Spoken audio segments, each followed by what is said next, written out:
Welcome to the Devin Nunes Podcast, breaking through the political noise, separating fact from fiction. From the San Joaquin Valley, the breadbasket of the solar system, here is your host, Devin Nunes.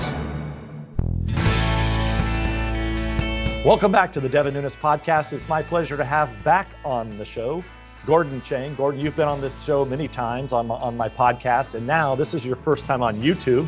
It's only our third time doing a YouTube presentation. But look, I'm so thankful for all the folks that continue to listen, to continue to send us ideas. And there's nobody better right now than Gordon Chang to talk about China. Gordon, we've done a whole China series with you over the last year, just on podcast, but we're great to have you on YouTube. I want to get right to the heart of what's happening right now within the Chinese leadership and inside the Chinese economy. You know, our economy's tanking. This can't be good for China. Europe's economy's tanking. That also can't be good for China. What are your sources on the ground telling you, sir? Well, first of all, the Chinese economy is still in contraction mode. Beijing reported negative 6.8% growth for the first quarter year on year. In this quarter, there will be some recovery, but not much. And the reason is, as you mentioned, the U.S. and Europe flat on their backs. We just saw the March trade figures for the U.S. Our deficit with China has dropped something like 32% or so. So this is a real indication that we're not buying very much from China. And that is, of course, you got factories in China that are actually up and running, but they have zero orders. We know that TJ Maxx, the big box U.S. retailer, about 4 or 5 weeks ago, it canceled $1.5 billion worth of open orders. And most of that were for factories in China. So China right now is in trouble in terms of the economy. And the other big story there internally is that they're going through a second wave of coronavirus infections, not nearly as serious as the first. We don't know very much because of the extraordinary information suppression campaign, but we do know that the virus has not been beaten there, and it's still continuing to cause infections, and almost certainly it's probably continuing to cause deaths as well. So, Gordon, we know this is a super contagious virus. A lot of us have been suspicious on where this virus was located because of the 2 labs that are in Wuhan. We want to be careful and this is just speculation, but what are your sources now saying on, what are the origins of this virus, and is it possible that this virus, maybe if it wasn't a virus that was created in a lab, could it have been brought into the lab, like some are saying, and then accidentally released? What do you think? What are your best sources? And I know this is ever evolving. You're talking to people that you know over there all the time, and there's not a better consumer or source of Chinese information than you. Where do we stand today? I think, Congressman, that the most likely explanation was that this was a coronavirus, a naturally occurring one that was stored at the Wuhan Institute of Virology, the P4 Biosafety Lab, and that it accidentally was released. Of course, we don't know, and we won't know for quite some time. But the most important thing, Congressman, is that Beijing has been doing its best to prevent any investigation into the origin of the coronavirus. But when we can look at some of the things that have been occurring and some of the evidence, it does suggest that it came from the lab. And the most important piece of evidence is that The Lancet, which is the authoritative British medical journal, posted articles in late January and in the middle of February, which showed that many of the original coronavirus cases had no connection at all with the wet market in Wuhan. Now, the wet market is where many people and where Beijing thinks that this coronavirus naturally mutated. And you have a number of cases, and this was like about a third of the initial cases, have no connection. It means that one of 2 things. Either there were 2 separate outbreaks, which is extremely improbable, or that the virus came from someplace else than the wet market. If it didn't come from the wet market, it almost certainly came from the lab. And likely if this was in the lab, they would have been using bats. A lot of people talk about the bats, and the reason, as I understand, that they use the bats is because the bats have a very active metabolism. And so it's an easy way, I guess it's done all over the world, to study different types of viruses and sicknesses. Is that what you're hearing? Yes, well, that is the most probable source. Now, these bats, by the way, were not sold at the Wuhan wet market that everyone has been talking about. And so it just seems like this was from the lab. Now, this lab, up until a little while ago, actually had on its website that it was storing 1,500 strains, more than 1,500 strains of coronavirus. And we know a couple of other things, Congressman. So first of all, we know the State Department sent an investigative team to the Wuhan Institute in early 2018. They came away alarmed. They came away alarmed because they saw that there was no adherence to protocols and to safety procedures that were just fundamental. And so what we've got is a lab which was sort of like a disaster waiting to happen. Also, China Daily, which is an official Chinese media. It's their main English language newspaper. It's like Pravda of the old Soviet Union, and yes. But it's dispersed. Unlike the Pravda back in the day, you can see the Chinese Daily. It's all around Washington D.C. They even have it delivered directly to congressional offices, if you can believe that, Gordon. I bet you didn't even know that. It's surprising, but I did know that. And also, it's you can buy it on the honor boxes on the streets. It's just widely available in the U.S. Well, on their website a little while ago, they actually posted pictures of the Wuhan Institute to show that this was really a modern facility. And sharp-eyed netizens noticed that the seals on refrigerators were broken or warped. And these were refrigerators where they were storing coronavirus. So those pictures, those images were taken down because Beijing was so embarrassed. But it does suggest that there was a release. Now, people at the lab say, "Oh, it's impossible." Well, of course, this is a man-made facility. So, of course, there can be human error. But also, we saw that how this human error could have occurred. We saw the failure to adhere to protocols. This was, therefore, a prime suspect in the origin of the coronavirus. And let's take our listeners and viewers now back to the beginning of the Chinese doctor, the young doctor, the whistleblower who disappeared. What is his importance in this, and have we found him?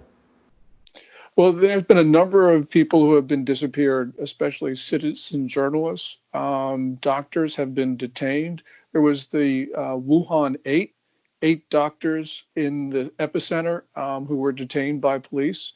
And the most famous of them, Dr. Li Wenliang, died on February 7th, causing anger throughout the Chinese social media platforms. But Congressman, this points to an issue. We're right now focused on the origin of the coronavirus, lab, wet market, whatever. But really, China's responsibility is more what they did after this virus got out. Because we know that it was only on January 20 that Beijing admitted for the first time that the virus was human-to-human transmissible. But Beijing knew about this second week of December when doctors in Wuhan learned, and they could see that this was H to H, as they call it. So Beijing knew about it a few days later. Now, if Beijing had said nothing from the second week of December to January 20, that would have been highly irresponsible. But it gets worse because Beijing tried to convince the world that this was not human-to-human transmissible. In other words, they were deliberately lulling health officials around the world into not taking precautions that they otherwise would have adopted. And a couple other things. First of all, Beijing pressured countries to keep their borders open to arrivals from China. This is how the disease spread. Also, Beijing undercounted in their official statistics infections and deaths. And that also convinced officials around the world, including the White House Task Force Coordinator, Dr. Deborah Birx, into saying this was no more dangerous than SARS, the 2002-2003 epidemic that infected only 8,000 or so worldwide, according to official numbers. So we know that Beijing took steps that would inevitably lead to a pandemic. And if you're Xi Jinping, the Chinese ruler, And if you haven't seen what has occurred, that China was crippled with the coronavirus, and if you wanted to level the playing field by spreading the virus around the world, you would have done exactly what, in fact, he did do, which shows that this was, at best, it was reckless, but more likely, it was malicious. It was a malicious spread of the disease. China intended this disease to be spread around the world, and that means it's responsible for the deaths and infections and the economic losses that have occurred. Now, Gordon, I actually heard about this coronavirus. Everybody thinks, of course, the left and the media have been saying that, Republicans were being briefed or Trump was being briefed. The truth is, the first briefing I got was from Gordon Chang and John on the John Batchelor show, on the John Batchelor podcast. I believe you and John were talking about this right at the end of December, first part of January on one of his shows there. That's the first place I heard about this. So congratulations to both you and John for bringing this to the American public's attention. But let me say that as we move forward here, we're looking at, what can Congress do practically moving forward to hold China accountable. We know we've heard about, Donald Trump's been trying to renegotiate a trade agreement with them to have, more of a fair trade deal. But if you had a couple ideas that you think that we should focus on in Congress to be signed into law by the president to hold China accountable, what would those be? A number of things that the United States needs to do. And one of them for Congress is to strip China of sovereign immunity so that it can be sued in federal court. Right now, there are class actions in Florida, Texas, Nevada. The state of Missouri has filed suit. But China is protected by sovereign immunity. So that should be stripped away. Fortunately, the Attorney General of Missouri also sued the Communist Party of China, which doesn't have sovereign immunity, and actually which is more important than the Chinese central government. But that's one thing for Congress to do. But if you step back, I think that what we're going to have to do is to get our supply chains out of China, especially for pharmaceuticals. And right now, the president is considering an executive order that would require the federal government, would prohibit the federal government from spending money on pharmaceuticals manufactured in China and elsewhere. We need to do that because we need, within our own borders, to manufacture those things that are critical for Americans, and certainly antibiotics, pharmaceuticals, protective equipment. Those are critical for Americans. We cannot have this happen again another time. If we step back again, the broader issue is no one really wants to, create a diplomatic incident or, controversy with China.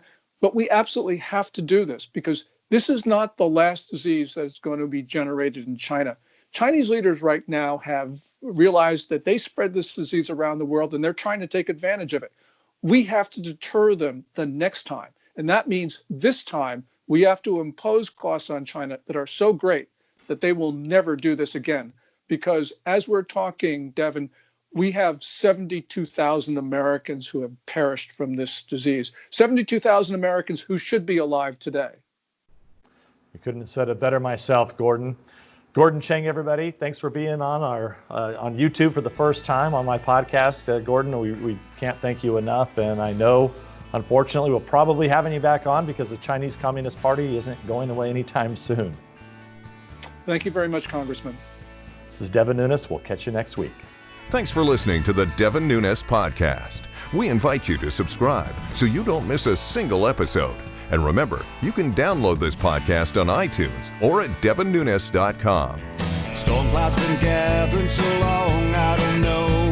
The darkness around us leaves no easy road. We started wondering if every road dead ends our dreams. Wind whips the dust up and rain's pouring down. Good people struggling in every hometown. We've started wondering if we even matter at all. We'll take that hard road to happier days. 'Cause we kept our American faith. Now it's not our first try trial by fire like this. It's nothing hard working family can't fix. We've got the power to save it all here in our hands. We'll take that hard road to happier days. 'Cause we kept our American faith. As we, the people, free and strong, fight through the dark night toward the dawn. Freedom marches on.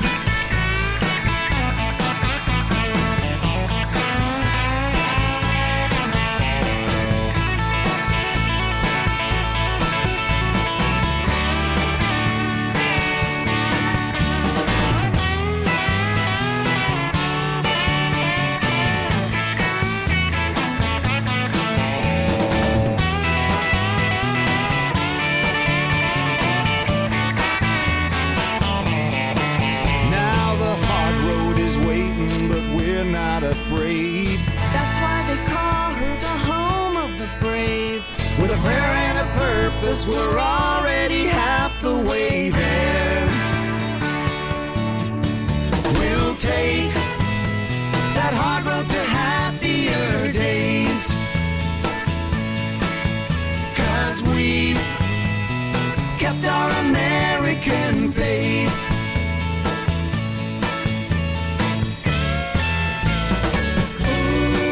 Ooh, we kept our American. We kept our American. Ooh, we kept our American. We kept our American faith. Freedom marches on. Paid for by Devin Nunes Campaign Committee.